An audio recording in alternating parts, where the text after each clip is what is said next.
Kinky. Nai-release na din ang identity ng lalaking binunot ang ngipin ng kanyang rape victims habang sila'y nagsisex.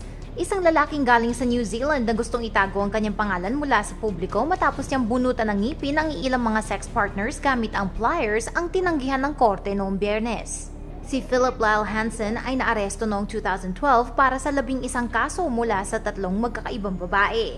Kabilang narito ang rape, extraction ng 12 ngipin at aggravated assault. Pilit di umano na binunutan ni Hansen ng 6 na ngipin ang isa sa kanyang mga biktima sa likod ng isang kotse matapos silang mag-sex. Paggising ng babae, na-realize niya na nawawalan siya ng mga ngipin at agad siyang nagpunta sa dentista.